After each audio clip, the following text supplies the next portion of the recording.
साथियों नमस्कार।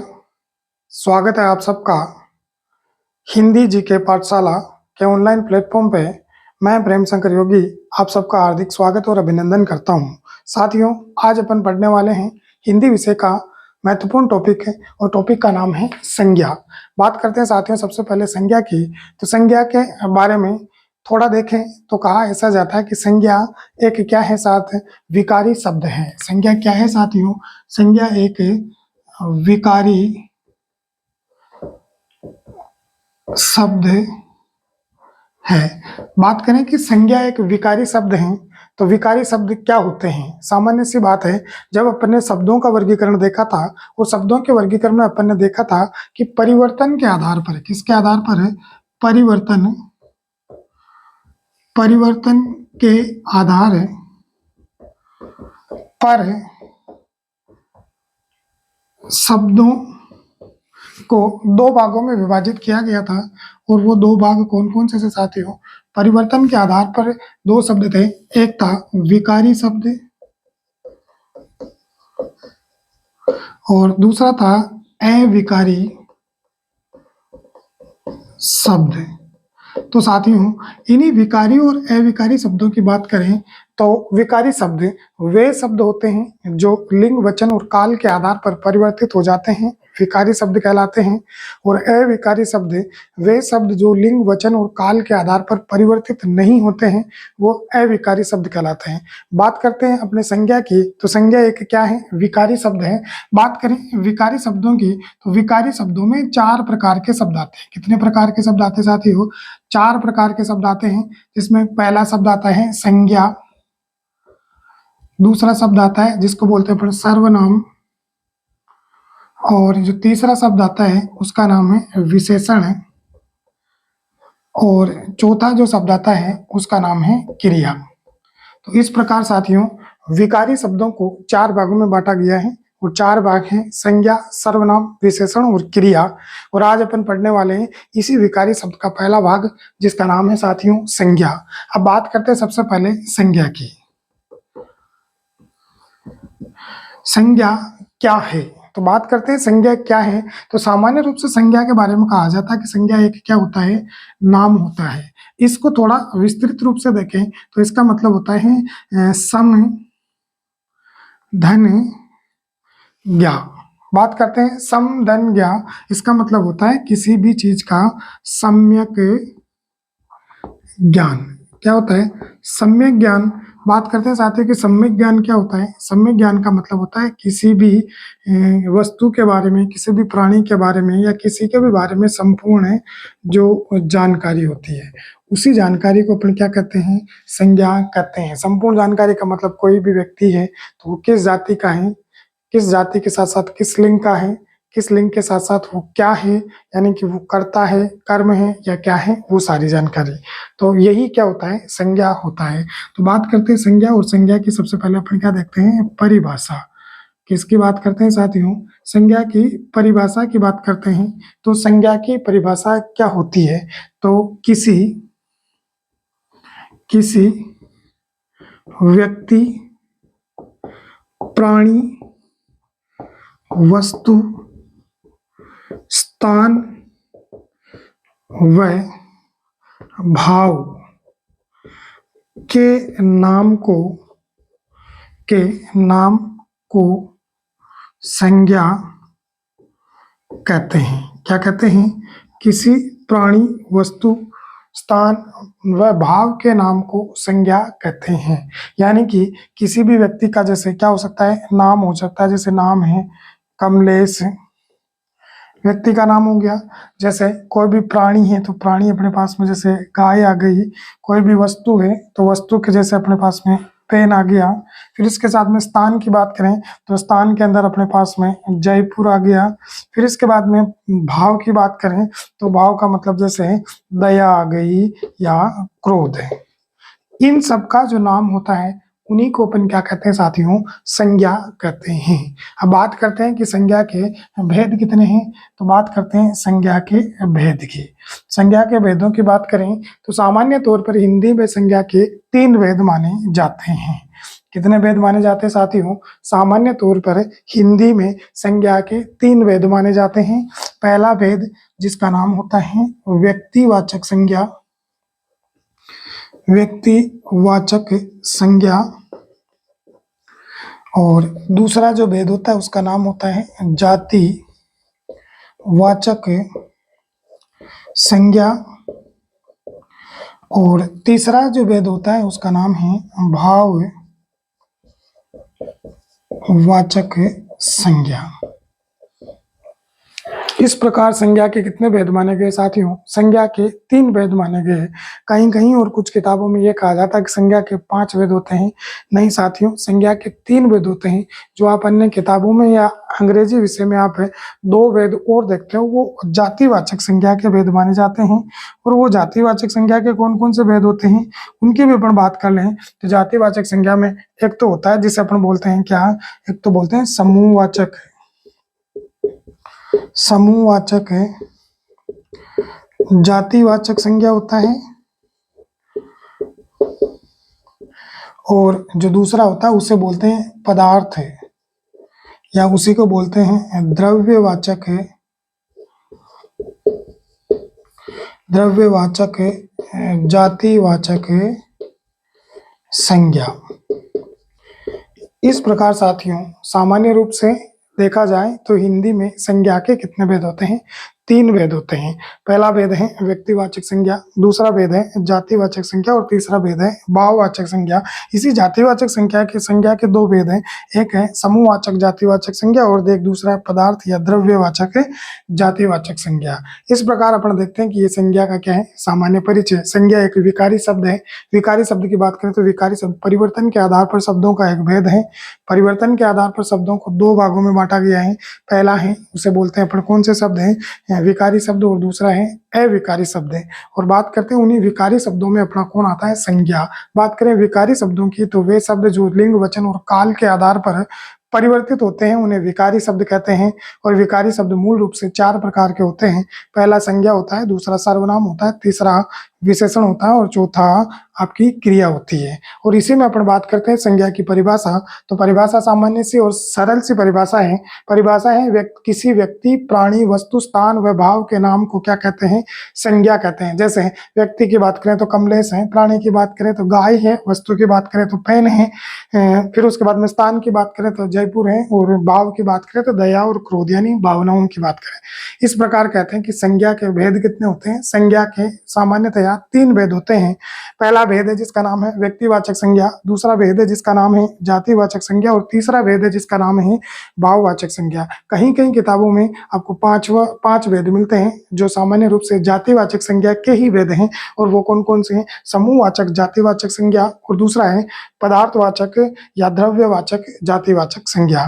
तो इस प्रकार साथियों ये संज्ञा का सामान्य परिचय। अब अपन सबसे पहला देखते हैं और नंबर 1 पे देखते हैं, और वो है व्यक्तिवाचक संज्ञा। कि व्यक्तिवाचक संज्ञा क्या होती है और इसमें क्या क्या चीजें आती हैं। तो बात करते हैं, नंबर 1 है व्यक्तिवाचक की संज्ञा। आप एक बार स्क्रीनशॉट ले लीजिए। अब देखते हैं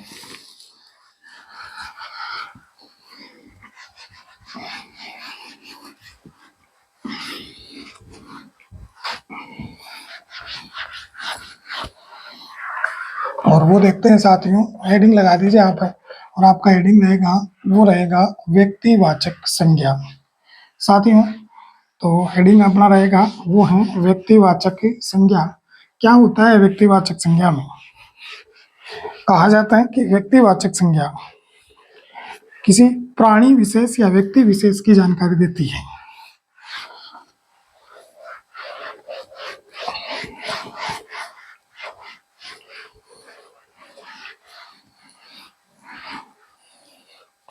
तो बात करते हैं साथियों, सबसे पहला नंबर 1, और नंबर 1 है व्यक्ति वाचक संज्ञा। बात करते हैं साथियों व्यक्तिवाचक संज्ञा। सिंपल सी बात है, सबसे पहली बात आती है कि व्यक्तिवाचक यानी व्यक्ति कौन आता है। व्यक्ति का मतलब होता है, अंग्रेजी में उसे पर्सन बोलते हैं, जो भी व्यक्ति है। और बात करते हैं व्यक्तिवाचक संज्ञा, कहा जाता है किसी व्यक्ति विशेष विशेष या प्राणी विशेष, किसी व्यक्ति विशेष या प्राणी विशेष की जानकारी देने वाले शब्दों को व्यक्तिवाचक संज्ञा कहते हैं।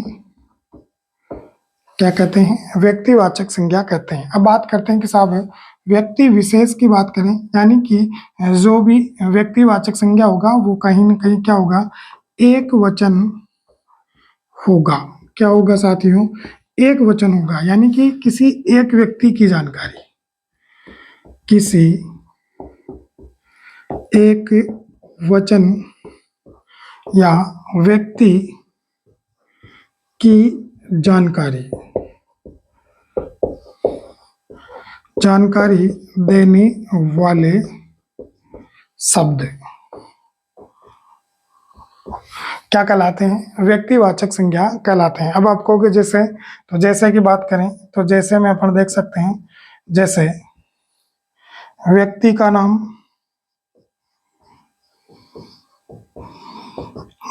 नाम, कोई भी नाम हो सकता है, जैसे रमेश,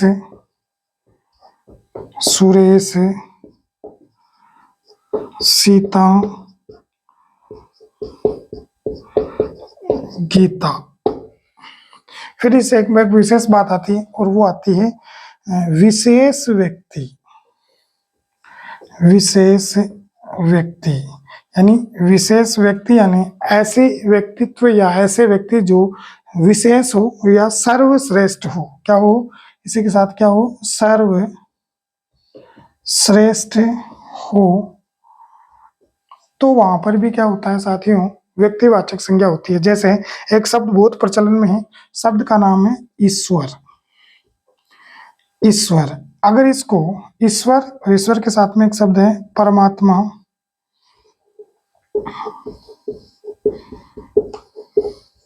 इन दोनों शब्दों को सर्वशक्तिमान माने,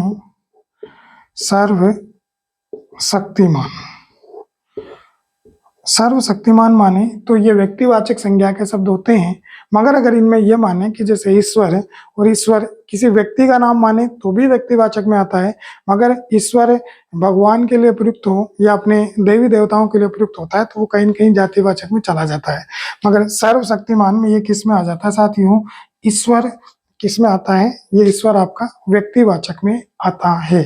वो आपके ऊपर डिपेंड करेगा कि आपका क्वेश्चन क्या है, क्वेश्चन के साथ ऑप्शन क्या है, और ऑप्शन के साथ साथ है वो प्रश्न किस हिसाब से पूछा जा रहा है। जैसे आ जाए कि साहब ईश्वर सर्वशक्तिमान है, तो वहां व्यक्तिवाचक संज्ञा है।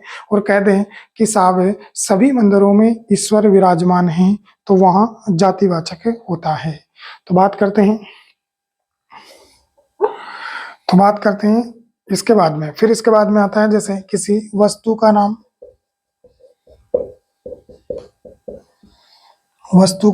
किसी स्थान का नाम, किसी प्राणी का नाम, इन सब में क्या होता है साथियों? व्यक्तिवाचक संज्ञा होती है। जैसे वस्तु का नाम में जैसे आपका पुस्तक हो, वस्तु के नाम में जैसे आपके क्या हो गया, जैसे आपके टेबल हो गया। टेबल के साथ साथ आप चाहो तो आप क्या लिख सकते हो? आप लिख सकते हो कि साहब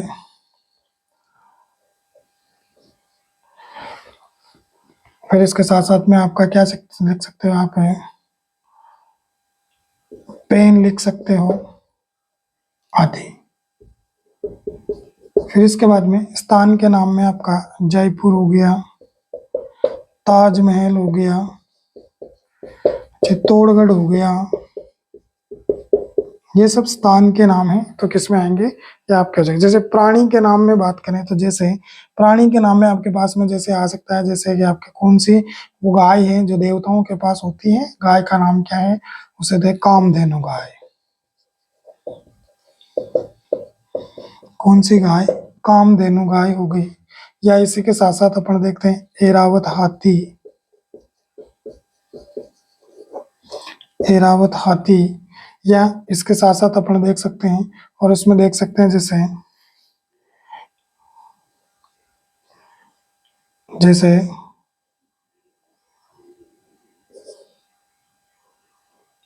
किसी प्राणी का नाम जैसे टॉमी कुत्ता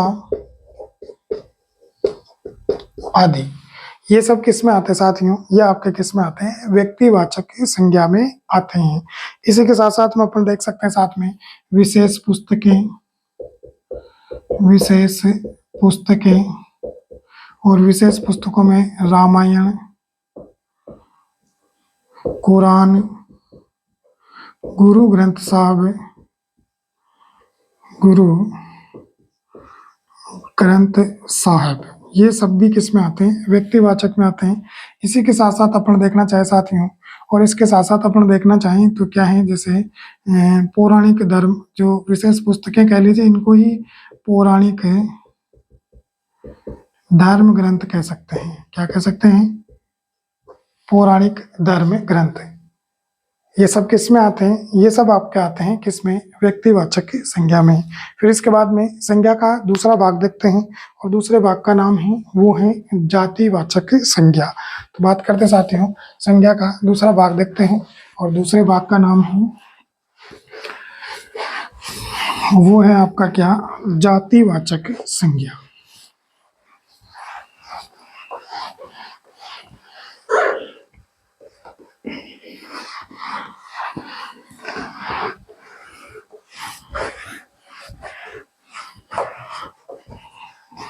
तो बात करते हैं दूसरे भाग की, और दूसरे भाग का नाम है जातिवाचक संज्ञा। साथियों, ये जातिवाचक संज्ञा जो टॉपिक है, या जातिवाचक संज्ञा वाला जो बिंदु है, ये परीक्षा की दृष्टि से सबसे महत्वपूर्ण होता है।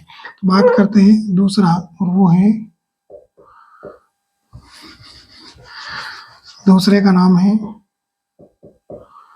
जातिवाचक संज्ञा। कौन साथियों, जातिवाचक संज्ञा। और बात करें जातिवाचक संज्ञा, तो कहा जाता है किसी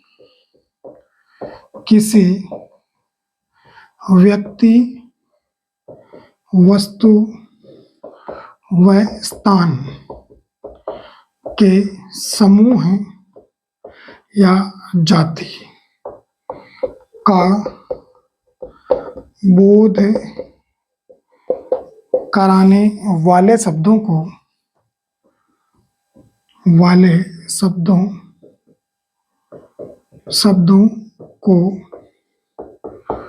जातिवाचक संज्ञा शब्द है, जातिवाचक संज्ञा शब्द कहते हैं। क्या कहते हैं, जातिवाचक संज्ञा शब्द कह सकते हैं। जैसे उदाहरण के लिए बालक, पशु, फिर इसके बाद में अनाज, गेहूं, कक्षा, फिर इसके साथ साथ में आपका आ जाता है, और जो समूह का बोध कराते हैं, जैसे दल, पार्टी, ये सब किस में आते साथियों, ये कहीं न कहीं व्यक्तियों के, वस्तुओं के या प्राणियों के समूह का बोध कराते हैं। और जो समूह का बोध कराने वाले शब्द होते हैं वो क्या कहलाते हैं, जातिवाचक संज्ञा शब्द कहलाते हैं। बात करें कि जातिवाचक संज्ञा के भेद, जातिवाचक संज्ञा के भेद कहा जाता है। जातिवाचक संज्ञा को दो भागों में विभाजित किया गया है, और वो दो भाग कौन कौन से हैं उसकी बात करते हैं। पहला भाग है जिसका नाम है, और वो है समूहवाचक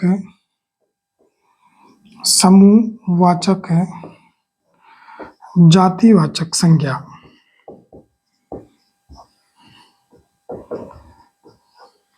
और दूसरा जो वेद है, उस दूसरे वेद का नाम है, और वो है द्रव्यवाचक, इसी को कह सकते हैं पदार्थवाचक, द्रव्यवाचक या पदार्थवाचक पदार्थवाचक है, जातिवाचक है संज्ञा। इस प्रकार जातिवाचक संज्ञा के दो भेद हैं। पहला है समूहवाचक जातिवाचक संज्ञा और दूसरा द्रव्यवाचक या पदार्थवाचक जातिवाचक संज्ञा। बात करते हैं समूहवाचक है। समूहवाचक का मतलब समूह का बोध कराने वाले शब्द है। समूह का बोध कराने वाले शब्द है। कौन से शब्द है? समूह का बोध कराने वाले शब्द है। और बात करते हैं द्रव्यवाचक। द्रव्यवाचक का मतलब पहला ही शब्द आता है द्रव्य। क्या होता है द्रव्य? यानी बहुत सारी चीजें हैं, उनका एक क्या होता है रूप होता है, जिसमें द्रव्य में अपना कौन आता था? ठोस आ जाता है, ठोस पदार्थ आ जाता है, द्रव पदार्थ आ जाता है और गैस पदार्थ आ जाता है। ये सब क्या है? द्रव्य है। यानी जिनका क्या होता है? आयतन होता है, वो क्या कहलाता है? द्रव्य कहलाता है। और द्रव्यवाचक की बात करें तो इसमें सभी प्रकार की धातुएं, सभी प्रकार की धातुएं, सभी प्रकार की फसलें और सभी प्रकार के पदार्थ आ जाते हैं। जैसे धातुओं की बात करें तो सोना, चांदी,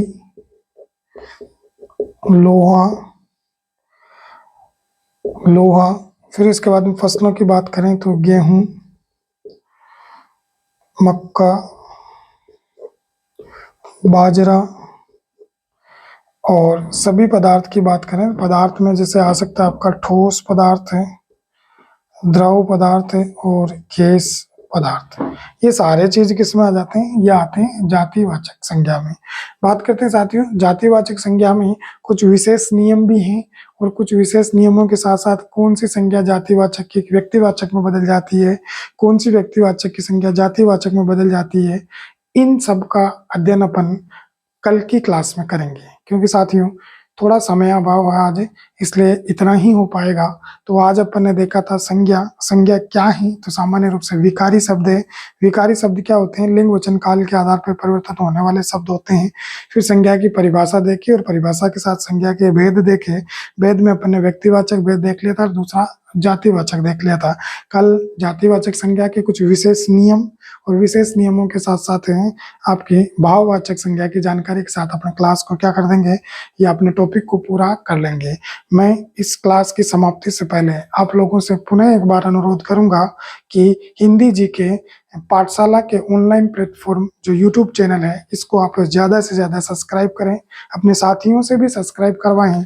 और आपको ये चैनल कैसा लगा, आपके कोई सुझाव हैं तो वो भी हमें जरूर बताइए, ताकि हम और नया सुधार कर सकें। तो आज के लिए इतना ही विद्यार्थियों। जय हिंद, जय भारत।